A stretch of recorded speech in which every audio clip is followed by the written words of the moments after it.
There was no testing available. There was only one laboratory that was doing it, and you could get the results in more than one day.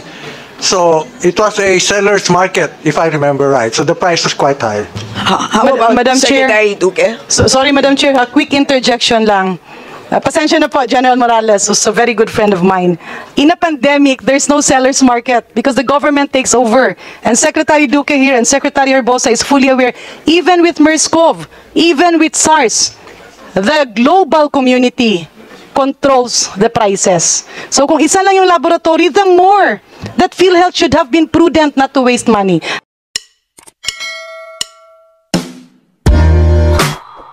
Paul, nothing else, and so we just wanted to make sure that there will be enough vaccines, and therefore I think that I anchor my support of that decision to really protect our people from the raging pandemic. So, yun lang po. Kasi wala naman po kaming ibang pakay, wala naman po kaming ibang iniisip kung hindi mabigyan ng sapat na proteksyon ang taong bayan. So, maganda naman po ang kinalabasan kasi 77 million po ng ating pinuntirya na mabakunahan.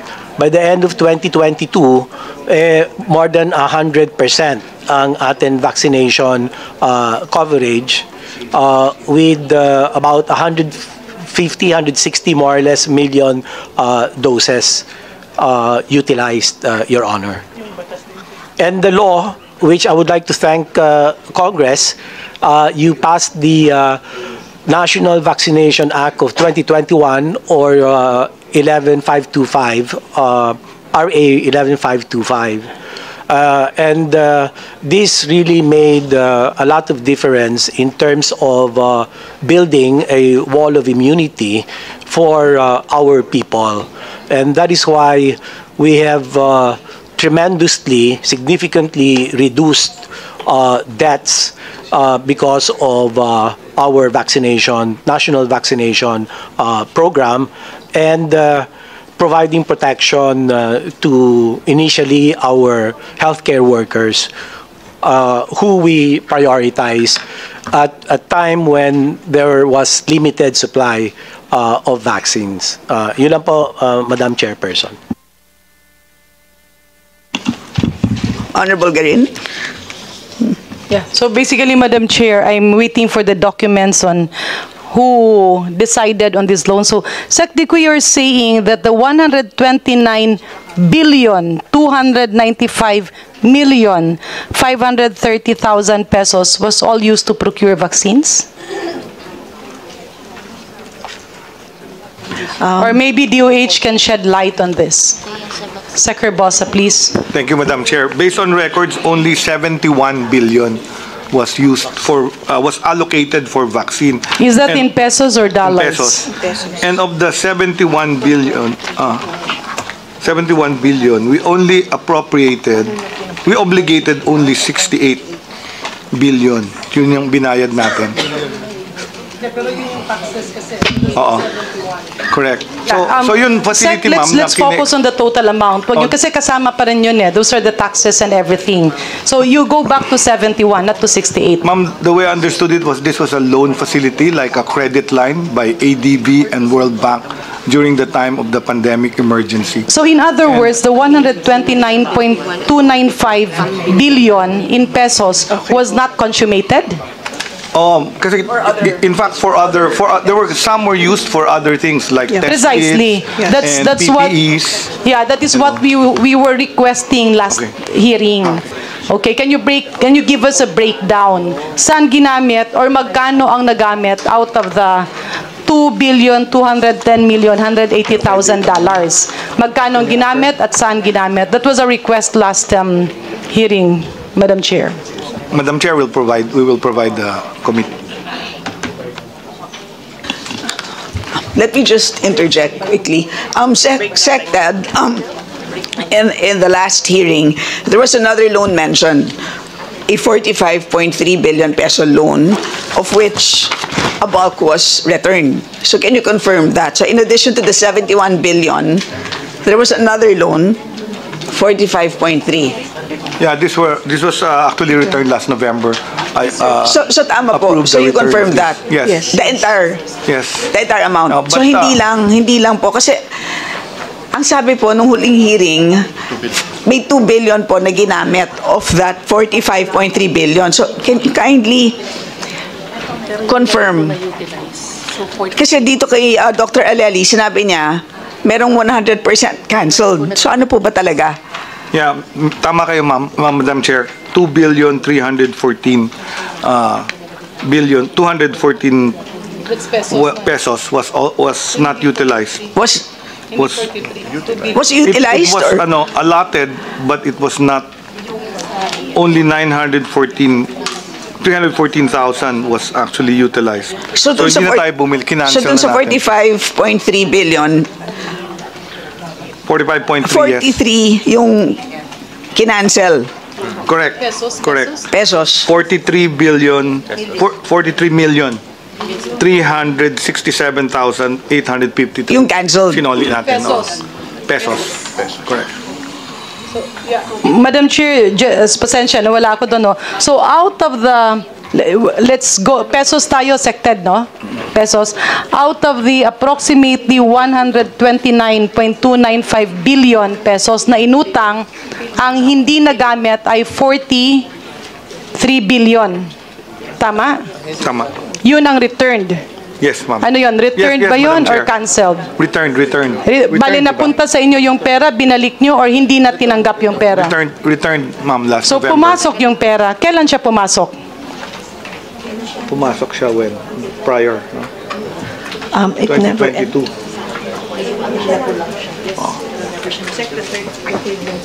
Return siya, hindi siya did not come.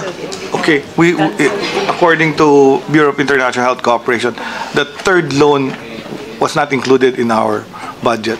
We just canceled. that's we will not $300 million. utilize the loan. That was what was Hindi. Just to clarify, there's a third loan. That's completely canceled. Yes po. Yes po. Yes po. That's only 300. So there were two cancellations. Merong isa na portion, merong isa na 100% cancellation. Okay, just to clarify. So magkano? So sorry. So merong $300 million na canceled. Yung Preserve 3, tama ba? Yes. Yeah, sected? Yes, Madam Chair. Okay. Tapos meron pang 43 billion pesos. Yes. Sected? Dalawa, ha? Tama. So that's, just to be sure with your facts, kasi, Can I refer to Director Ella, who's more knowledgeable than I am? Yes, Honorable Chair, Director Yala. so out of the 45.369 billion, 40.8 billion was released by DBM. However, teka, Madam Ay, Chair. iba na naman. Iba. Sa ano yan? Ano yung 45 plus? Is it peso, dollars? Let's be. Pesos. peso na po, peso. So saan siya? Saan siya? Saan siya? Preserve. Saan siya? COVID-19 vaccine sa una o sa second? The first or the second? Magkakasama na po from ADB, AIB, and World Bank po. Kakasama na po. So Madam Chair, Ma'am Ella, Yes po. dito sa sinabing 6 na loan, meron pang iba or wala na? Ito pong binabasa namin ay pertaining only to the COVID-19 vaccine procurement po. Ang sinasabi po ni Director Aleli ay lahat po ng mga loans pertaining to COVID-19. What we want is the whole loan in totality para hindi tayo ma-confuse. Di ba, Madam Chair? That's what we are, yeah. Okay.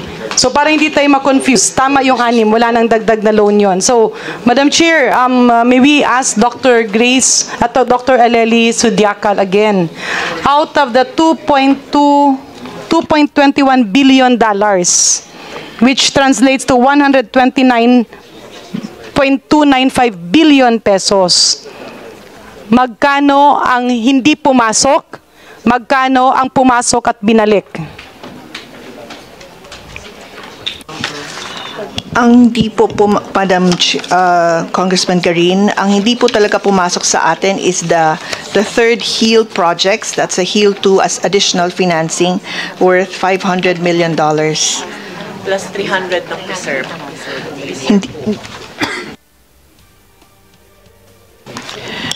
If I may summarize po, ang hindi talaga pumasok sa coffers ng Department of Health, $500 million from the HEAL 2 additional financing plus $300 million from the PSERP 2 additional financing or $800 million po.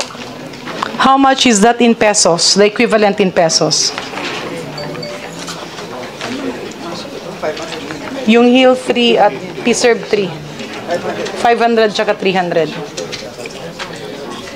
Sa record niyo po, magkano po? 44 billion, 44.8 okay. billion pesos. Hindi siya pumasok. Hindi po pumasok. So ano yung sinasabi niyo kanina na binalik? Yun na po yun. So hindi siya pumasok? Hindi po talaga pumasok. Parang pina-cancel po. Canceled siya? Opo, cancel. Hindi siya na binalik? Hindi po. Okay. Did that cancellation entail a cost to the Filipino people? It did not, but we have these two fees aside from the loan interest. There's a commitment fee and there's an interest. So the commitment fee is incurred as soon as the loan agreement po is signed, and the front end fee is a bank requirement po. It's an amount paid by the Philippine government in advance upon signing of the loan agreement. How much is the total, Madam Chair? For the commitment fee po, total na lang para isang total. figure na. 162 million pesos po for the commitment fee for the 6 projects. This is in pesos na po. Cancel. Sa cancel. 70.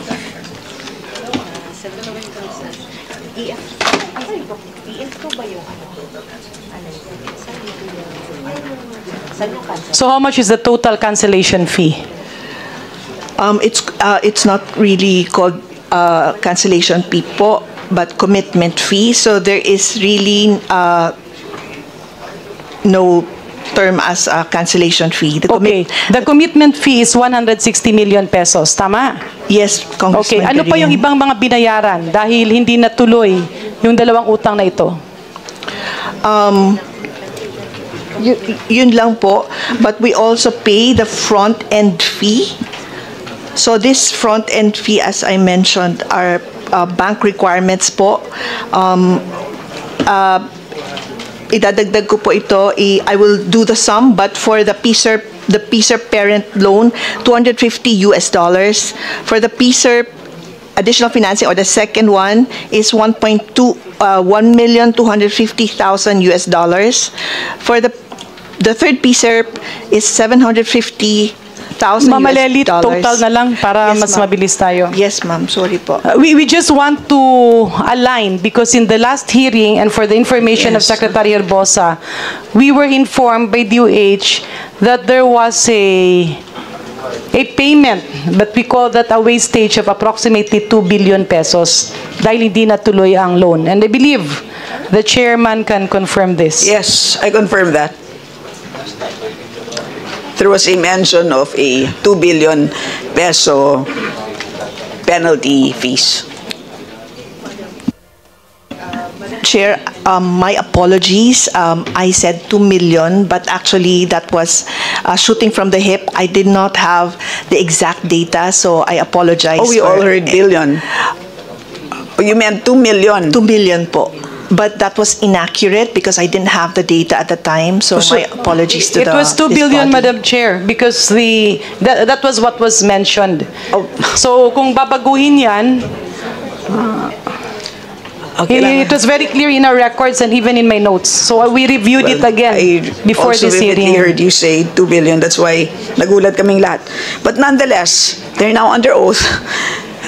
Could you kindly do the computation maybe, Madam of your Chair. front-end fees? Yeah, maybe, Madam Chair, may we request the Honorable Secretary to look into this because this should not be repeated. Alam niyo naman yun, Sec, ang daming nag-aalok ng utang Diba? Maraming nag-aalok ng utang. We know that, having been in the department before.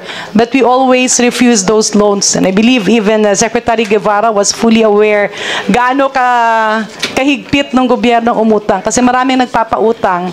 But at the end of the day, we need to really assess whether it is advantageous or disadvantageous to the people. So, Sec Ted, if I may politely and respectfully request you to look into this and submit to the Honorable Committee the actual figures. So, my last question, Madam Chair, actually, na-challenge na ako. This is not against anybody. But earlier, Secretary Herbosa mentioned that the cheapest testing cost was with Red Cross. Yeah. But again, yun nga ang problema. Maraming nag-aalok ng murang testing cost, but then PhilHealth was reimbursing it at 8,150. So, President Mandy, what happens during that time? Kunyari, nag-charge yung, example, Red Cross would charge 3,000 worth 4,000 pesos. Nire-reimburse ba yun sa PhilHealth? Pwede bang matignan to? I'm not only referring to Red Cross. This is just an offshoot of the statement of Secretary Herbosa na it's not basically on Red Cross, but it was a concern that was conveyed by Kong Stella during the last hearing na merong mga institution who were actually collecting from PhilHealth using COVID testing. So minsan akala natin mura, sasabihin nila, oh, 4,000 pesos lang, dapat nga 2,000 yan. But then records will bear it out that billions of pesos was spent on reimbursement. So, Madam Chair, can I address a question? Yes, please, Pres Mandy. Yeah. Based on my understanding, Congarin, the price cap is determined by Department of Health, DOH po. So, Madam Chair, earlier Secretary Duque said that it was determined by PhilHealth. Now, PhilHealth is saying it was actually DOH, Sec Duque, who determined the cost. Kasi that was actually an issue during the previous linawin po natin. Ang case rates, yan po ba ay subject to approval by the board? When you issued that policy, was that subject to board approval? Yes. Pres Mandy? Yes, ma'am. Honorable Kong Stella. It's determined by the EXECOM, PhilHealth EXECOM, and then approved by the Board of Directors po. So, I'm sure you presided that board meeting. I see, ano pala, Wala pa po, ma'am. CEO Morales. Yes. Do you recall CEO Morales? The chairman, sorry. You remember being present in the board meeting when the case rate for the various COVID test packages were approved, sir? No, Your Honor, I don't remember. These events happened 4 years ago, so I'm not anymore familiar with the details. But I was conscious that we started with a rather high cost, and we were trying to bring it lower because there was no testing available. There was only one laboratory that was doing it, and you could get the results in more than 1 day. So it was a seller's market, if I remember right. So the price was quite high. How about Madam Secretary Chair? Duque? So, sorry, Madam Chair, a quick interjection lang.